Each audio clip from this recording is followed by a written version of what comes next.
लेकिन एक मैं सूत्र आपको बताऊं, जीवन में किसी से भी संबंध बनाने के पहले विचार करना चाहिए कि वो व्यक्ति संबंध बनाने लायक है कि नहीं है। और यदि एक बार संबंध बन गया माई बाप, फिर विचार नहीं करना चाहिए, किसी भी प्रकार से जीवन भर उस संबंध का निर्वाह करते रहना चाहिए। यही धर्म कहता है। लंका में सुबेल पर्वत के तलहटी में सेना पहुंची, सुग्रीव भगवान से बात बंद कर दिए हैं। फिर राम जी ने सोचा, ये नहीं बात कर रहा है, मैं तो कर ही सकता हूं।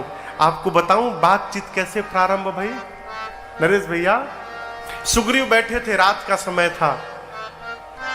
अब बात करने का एक बहाना, सरकार कुछ तो चाहिए ना मैटर।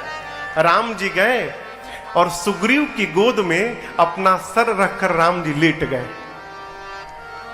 अब भगवान लेट गए तो सुग्रीव हटा तो सकते नहीं है।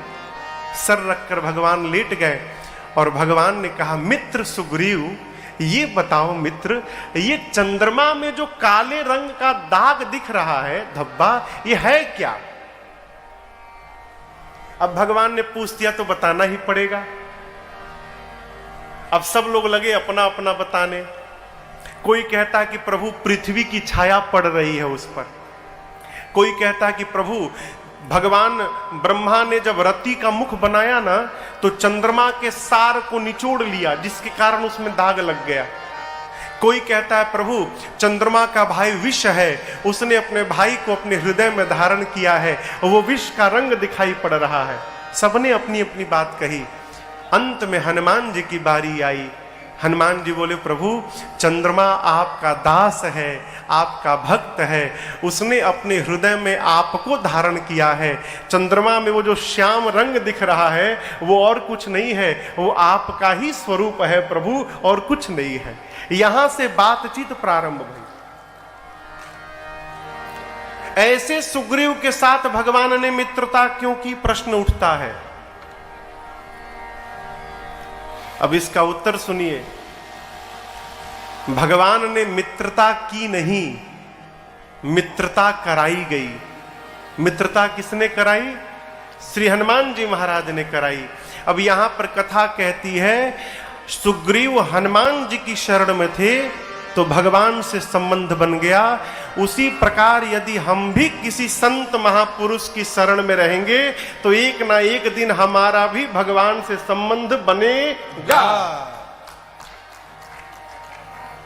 यदि हम भी किसी संत की शरण में रहेंगे तो एक ना एक दिन हमारा भी भगवान से संबंध स्थापित होगा। इसलिए महापुरुष कहते हैं, अरे सत्संगति से प्यार करना सीखो जी, जीवन का उद्धार करना सीखो जी। सत्संगति से प्यार करना सीखो जी, जीवन का उद्धार करना सीखो जी। प्यारे सत्संगति से प्यार करना सीखो जी, जीवन का उद्धार करना सीखो जी। सत्संगति से प्यार करना सीखो जी, जीवन का उद्धार करना सीखो जी।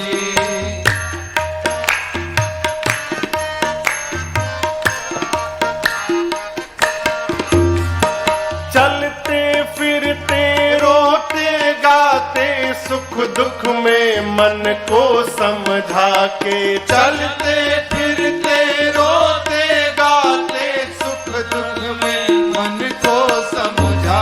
हाँ, चलते फिरते रोते गाते सुख दुख में मन को समझा के। चलते फिरते रोते गाते सुख दुख में मन को समझा।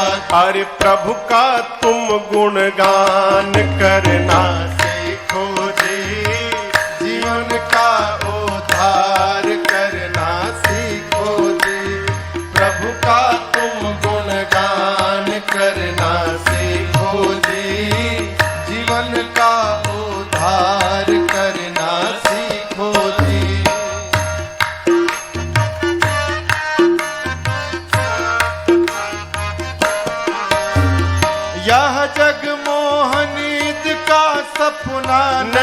कोई गैर नहीं कोई अपना।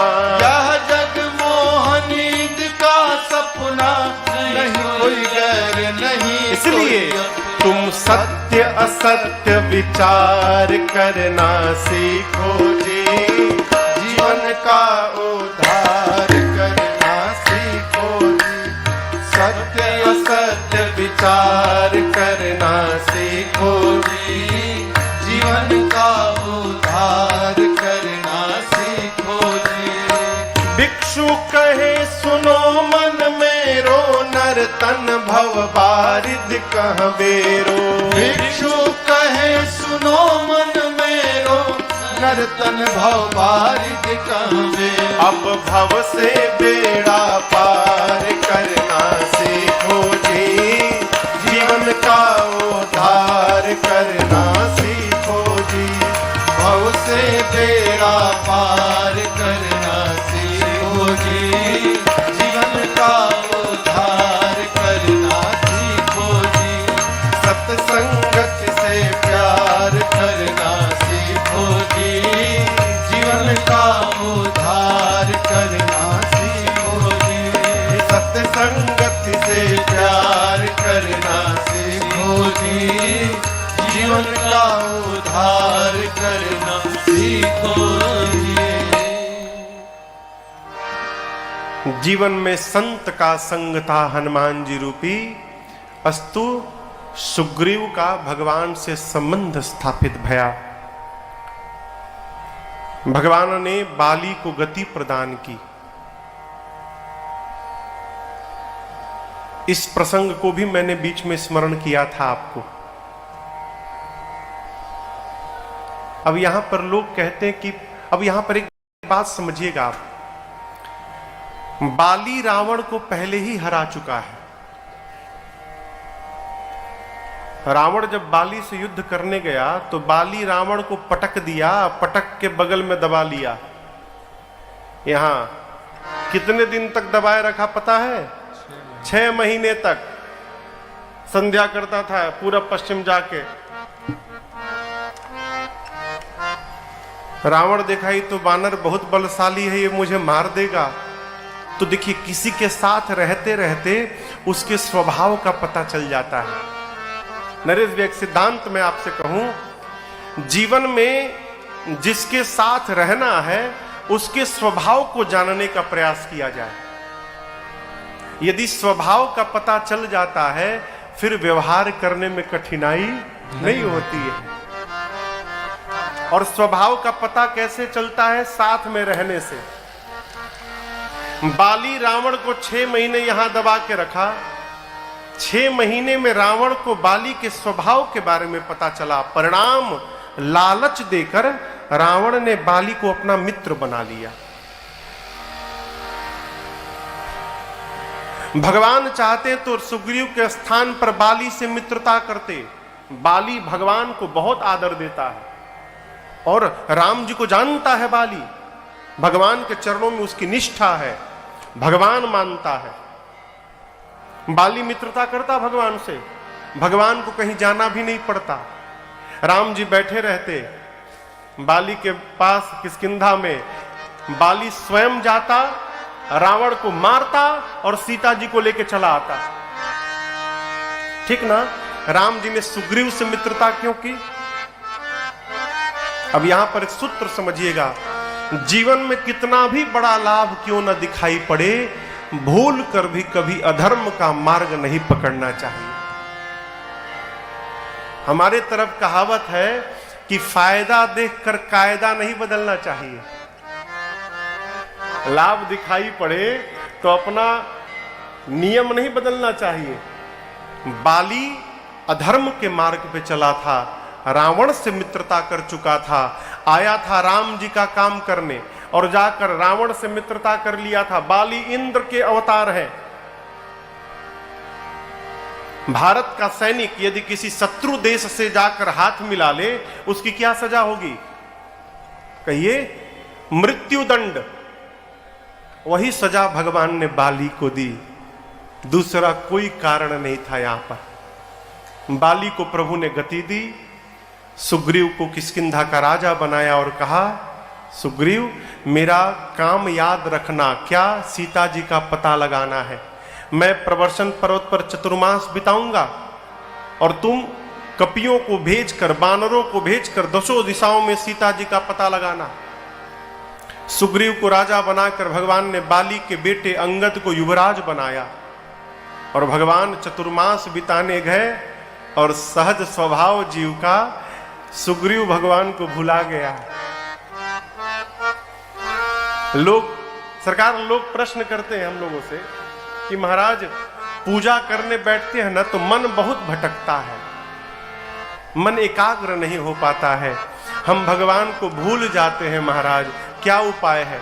अरे जब सुग्रीव को भगवान ने दर्शन दे दिया है, उसको अपने गले लगा लिया है, उसे मित्र बना लिया है, उसके बाद यदि सुग्रीव भूल गया तो हम और आप भूल रहे हैं, ये कौन सी घटना है।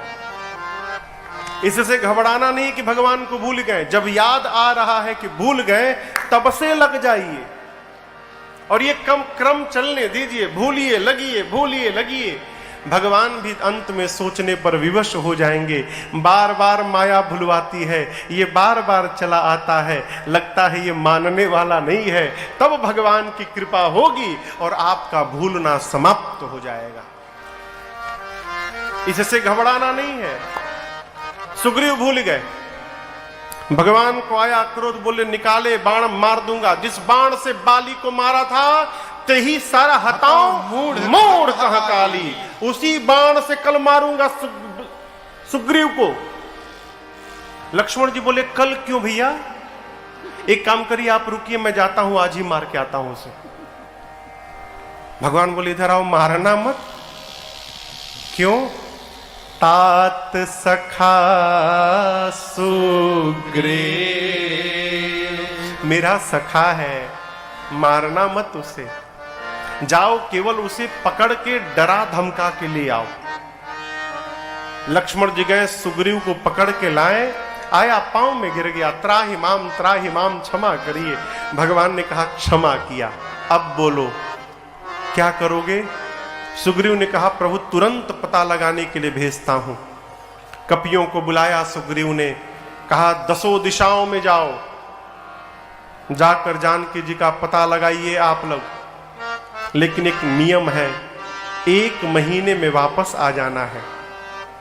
दूसरा नियम, खाली हाथ नहीं आना है, पता लगा के आना है।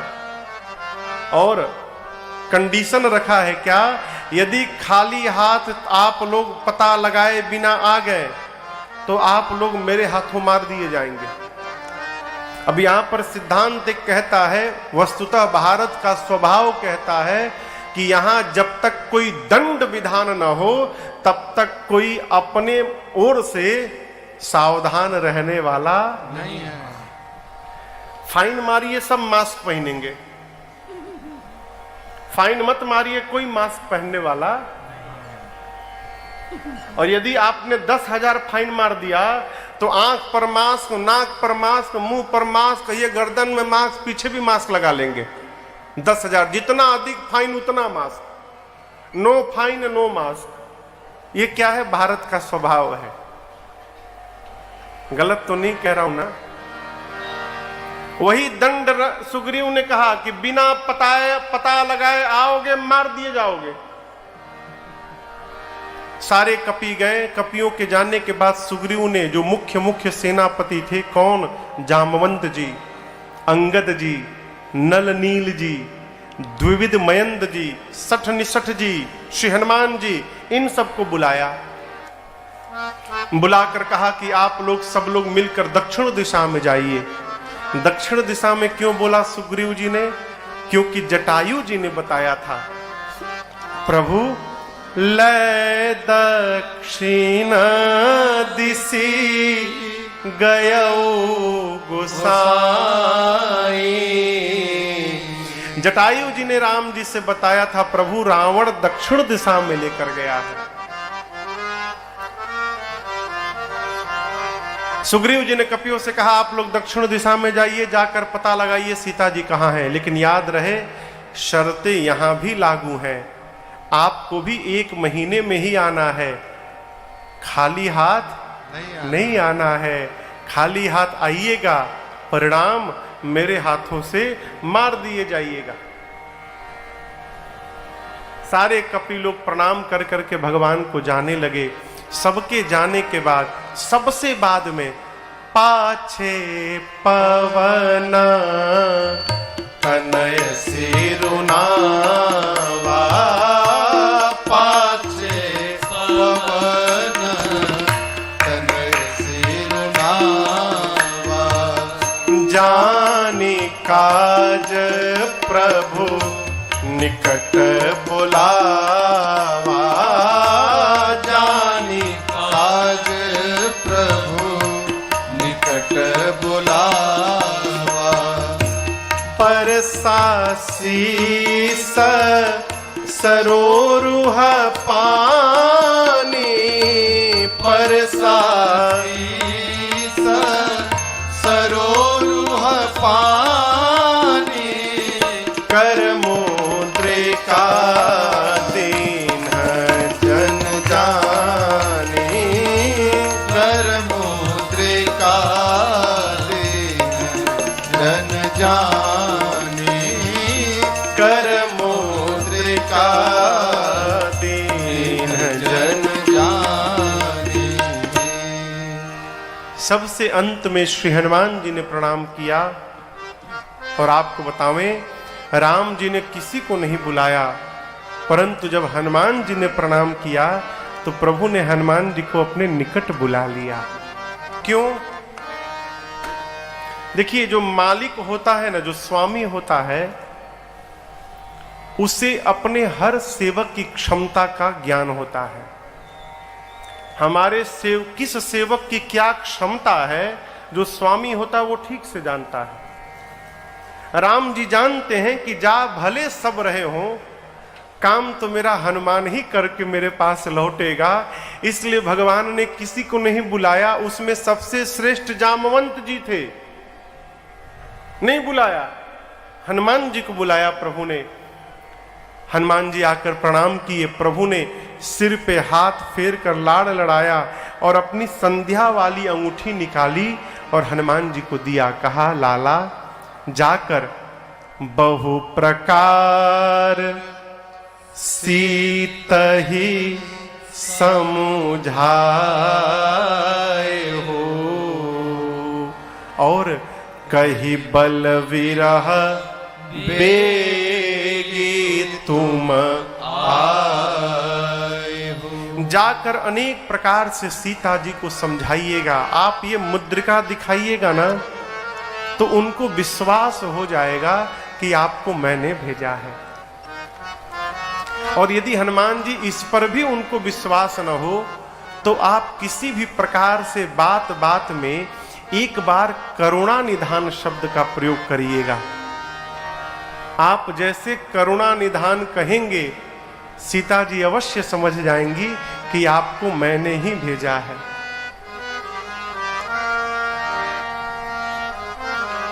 भगवान कहते हैं, हनुमान जी जाइएगा, अनेक प्रकार से जानकी जी को समझाइएगा, मेरे विरह बल को बताकर, और आप शीघ्र वापस आइएगा। हनुमान जी प्रणाम करके गए आगे। स्वयं प्रभा जी के सहयोग से सारे कपि लोग समुद्र के किनारे पहुंचे। अब आगे पानी दिखाई पड़ने लगा। समुद्र में पानी ही है ना। अब अंगद जी कहने लगे कि आगे अब कहां जाएं, सामने तो समुद्र है, पानी है, जाएंगे डूब के मर जाएंगे। पीछे बिना पता लगाए जाएंगे तो सुग्रीव मार डालेंगे। अब तो आगे भी मृत्यु। राम जी जानते हैं कि जा भले सब रहे हों, काम तो मेरा हनुमान ही करके मेरे पास लौटेगा। इसलिए भगवान ने किसी को नहीं बुलाया। उसमें सबसे श्रेष्ठ जामवंत जी थे, नहीं बुलाया, हनुमान जी को बुलाया प्रभु ने। हनुमान जी आकर प्रणाम किए। प्रभु ने सिर पे हाथ फेर कर लाड़ लड़ाया और अपनी संध्या वाली अंगूठी निकाली और हनुमान जी को दिया। कहा, लाला जाकर बहु प्रकार सीत ही समुझाए हो। और कही बल विरह बेगी तुम आए हो। जाकर अनेक प्रकार से सीता जी को समझाइएगा। आप ये मुद्रिका दिखाइएगा ना तो उनको विश्वास हो जाएगा कि आपको मैंने भेजा है।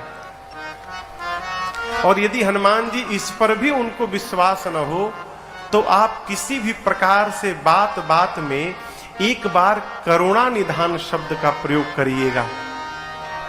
आप जैसे करुणा निधान कहेंगे सीता जी अवश्य समझ जाएंगी कि आपको मैंने ही भेजा है।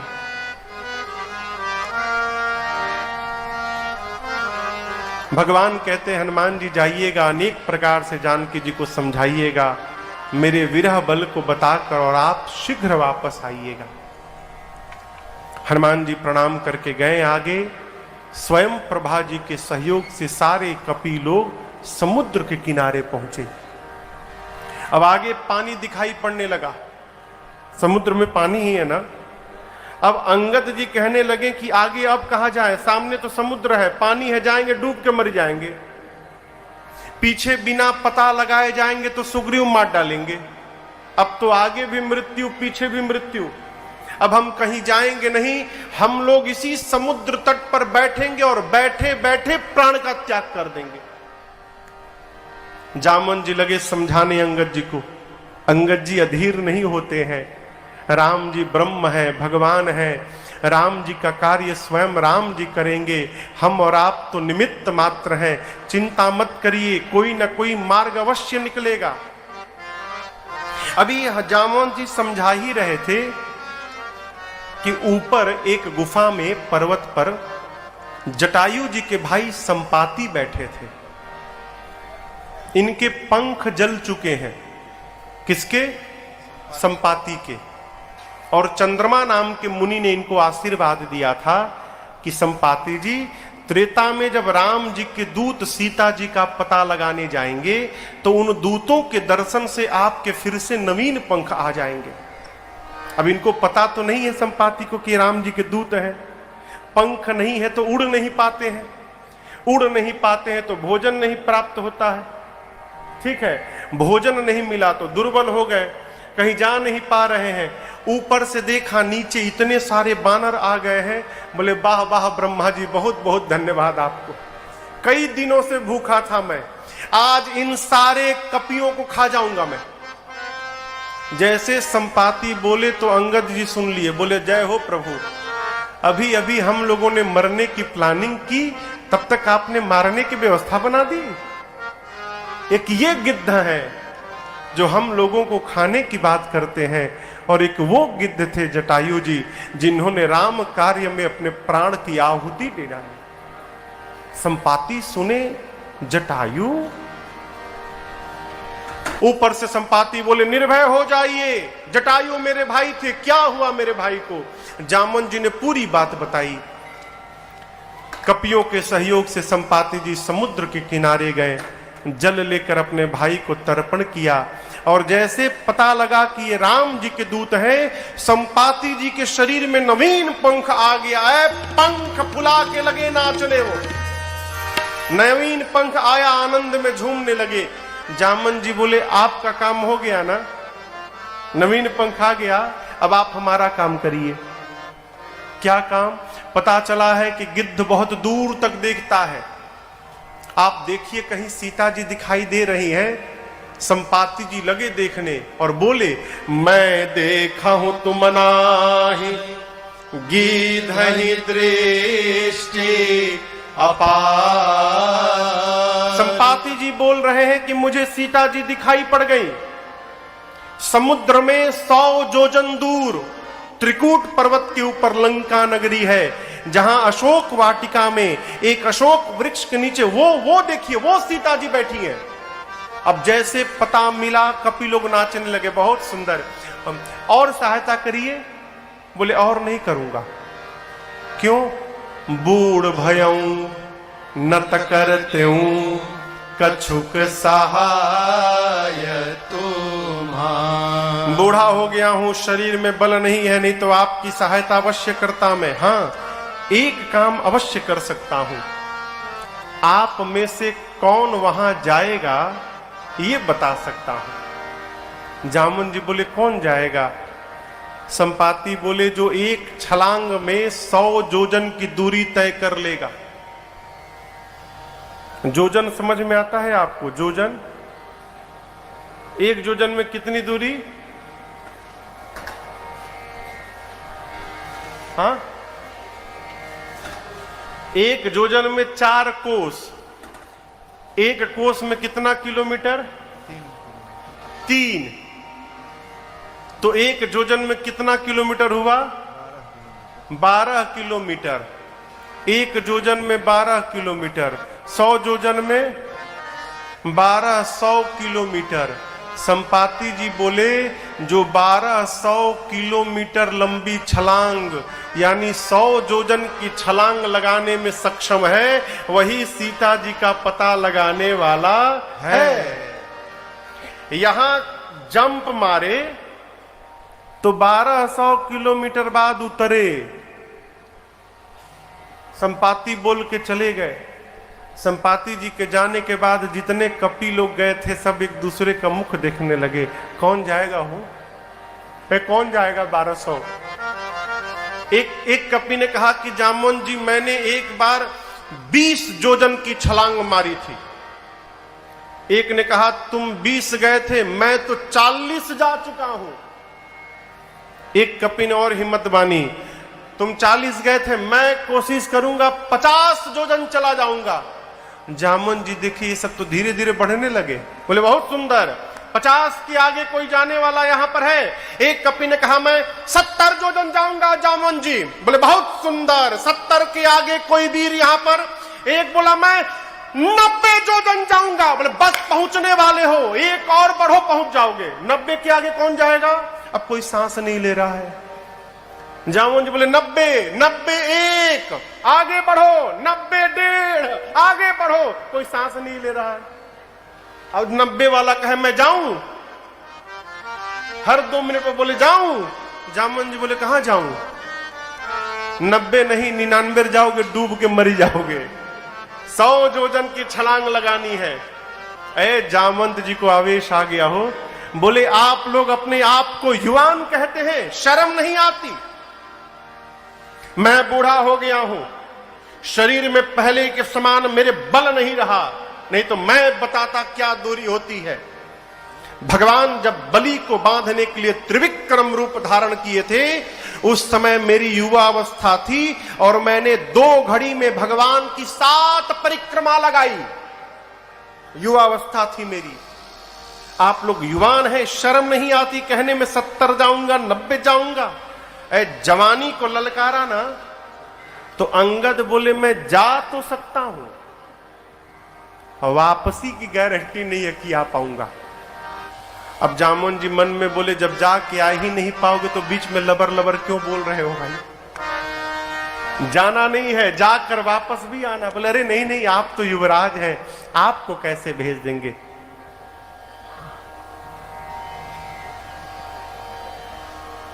जो काम नहीं आता है उसमें शुरू नहीं करना चाहिए। एक जगह कथा चल रही थी, तो जो जैसे विनय जी हैं हारमोनियम बजा रहे हैं, वैसे वहां ये सत्य घटना है। तो जो हारमोनियम बजा रहे थे वो भैया भजन शुरू कर दिए। अरे सबरी सवारे रास्ता आएंगे राम जी, सबरे सवारे रास्ता आएंगे राम जी, सबरे सवारे रास्ता आएंगे राम जी, सबरे सवारे रास्ता आएंगे राम जी, सबरे सवारे रास्ता। ये क्यों? तो जिस डायरी में ये भजन लिखे थे वो डायरी घर छोड़ के आ गए थे। वो भजन तो शुरू कर दिए, याद है ही नहीं। अब 5 मिनट यही गाते रहे, सबरी सवारे रास्ता आएंगे राम जी, सबरी सवारे रास्ता आएंगे राम जी। महाराज जो बैठे थे वो देखे भाई आगे गाएंगे तो 5 मिनट से उसी पटके हैं, तो बंद कराएं। बोले अरे रास्ते सवारेंगे सबरी की रामो जी आएंगे। तब से सबरी सवारे रास्ता। कहने का अर्थ है जो कार्य नहीं आता है उसमें आगे नहीं बढ़ना चाहिए, पीछे रहिए। बिना मतलब में फूफा नहीं बनना चाहिए। फूफा बनना समझते हैं? ए भाई यहाँ कोई फूफा जी नहीं बैठे हैं ना? ओहो हो। अच्छा फूफा जी ही आज यजमान है। एक बार इनके लिए स्वागत में बजा दीजिए भाई। ये तो विनोद की बातें हैं। जामन जी ने अंगद जी को मना किया, नहीं नहीं आप रहिए, आपको नहीं जाना है। सारे कपि अपना अपना बल बता लिए, लेकिन जिसको जाना है वो मौन बैठा है। कौन? हनुमान जी महाराज। जामन जी हनुमान जी के पास गए और जाकर बोले, कहई रीछ पति सुनु हनुमाना, कहई रीछ पति सुनु हनुमाना, का चुप साधी रहे बलवाना, का चुप साधी रहे बलवाना, पवन तनय बल पवन समाना, पवन तनय बल पवन समाना, बुद्धि विवेक विज्ञान निधाना, बुद्धि विवेक विज्ञान निधाना, कवन सुकाज कठिन जग माही, कवन सुकाज कठिन जग माही, जो नहीं होई तात तुम पाही, जो नहीं होई तात तुम पाही। जामवंत जी श्री हनुमान जी के पास जाकर बोले, हनुमान जी आप मौन क्यों बैठे हैं? आप बताइए, आप जाएंगे ना उस पार? पवन पुत्र हैं आप, पवन के समान आपका वेग है। संसार का ऐसा कोई भी कार्य नहीं है जो आपके लिए संभव है। आप कुछ भी करने में सक्षम हैं। आप जाएंगे ना उस पार? हनुमान जी, राम सिया राम जय जय राम, राम सिया राम जय जय राम, राम सिया राम जय जय राम, राम सिया राम जय जय राम। जामवंत जी बोले, आप कीर्तन करने नहीं आए हैं यहाँ पर? आप क्यों आए हैं आपको पता है? हनुमान जी बोले, नहीं पता। जामवंत जी याद दिलाएं, आप यहाँ पर राम काज लगी तव अवतारा, सुनतहि भयउ पर्वता तारा, राम काज लगी तव अवतारा, सुनतहि भयउ पर्वता तारा। जैसे जामवंत जी ने कहा कि हनुमान जी आपका अवतार केवल और केवल राम कार्य के लिए भया है, हनुमान जी सुने, राम काज लगी मम अवतारा। बाबा कहते सुनते ही भयउ पर्वता। हनुमान जी विशाल स्वरूप धारण कर लिए, मानो पर्वत की अट्टालिका खड़ी हो गई हो। विराट रूप धारण करके सिंह की आवाज में दहाड़ मारकर बोलने लगे, जामवंत जी आप बता रहे हैं कि कोई समुद्र को पार नहीं कर पाया, मैं खेल खेल में लांघ जाऊंगा। सिंहनाद करी बारहि बारा, सिंहनाद कही बारहि बारा, लीलई नागऊ जल निधिखारा, लीलहि नागऊ जल निधिखारा, सहित सहाय रावण ही मारे, सहित सहाय रावण ही मारे। आनौ इहाँ त्रिकूट उपारे, आनौ इहाँ त्रिकूट उपारे। जामवंत मैं पूछऊं तो ही, जामवंत मैं पूछऊं तो ही, उचित सिखावन दीजौ मोहि, उचित सिखावन दीजौ। हनुमान जी विराट रूप धारण कर लिए, गरजने लगे, बोले जामवंत जी मैं खेल खेल में लांघ जाऊंगा, रावण को पकड़ के मसल के मार दूंगा।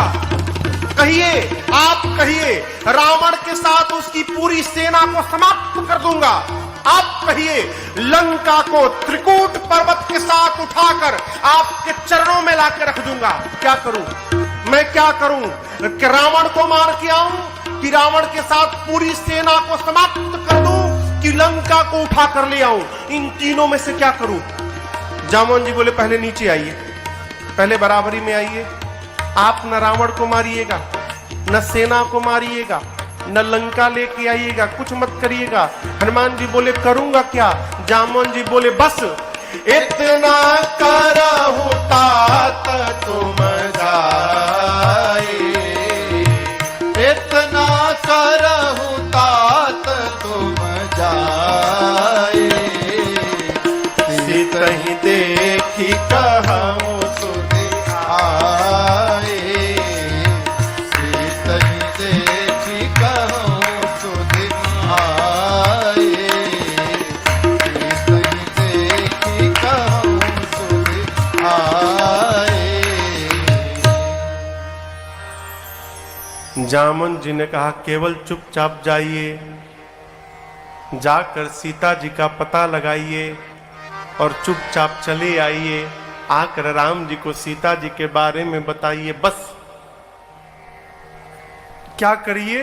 सीतहि देखी कहूँ सुधिया, कहु सुधि आई।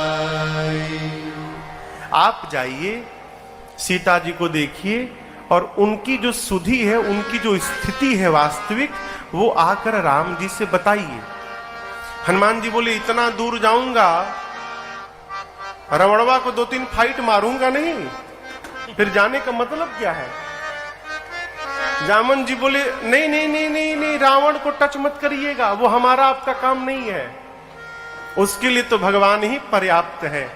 प्रभु हम कपियों की सेना को लेकर कपि सेन संग संहारे निशिचर राम सीतहि आनी है, त्रैलोक पावन सुजस सुर मुनि नार जाति बखानी है, जो सुनत गावत कहत समुझत परम पद नर पावई, रघुबीर पद पाथोज मधुकर दास तुलसी गावई, रघुबीर पद पाथोज मधुकर दास तुलसी गावई, दास तुलसी गावई, दास तुलसी गावई। जामवन जी कहते हैं कपिसेन संग, कपियों की सेना संग में रहेगी, संहारी निशिचर राम, राम जी निशाचरों का संहार करेंगे, और राम सीतहि आनी है, राम जी ही सीता जी को वापस लाएंगे। और भगवान की इस कथा को त्रैलोक्य नारद आदि मुनि सब गाएंगे।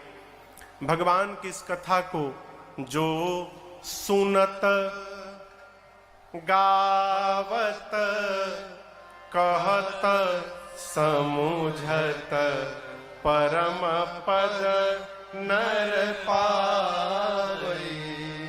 तो यहां आप लोग सुन रहे हैं, जो सुनत,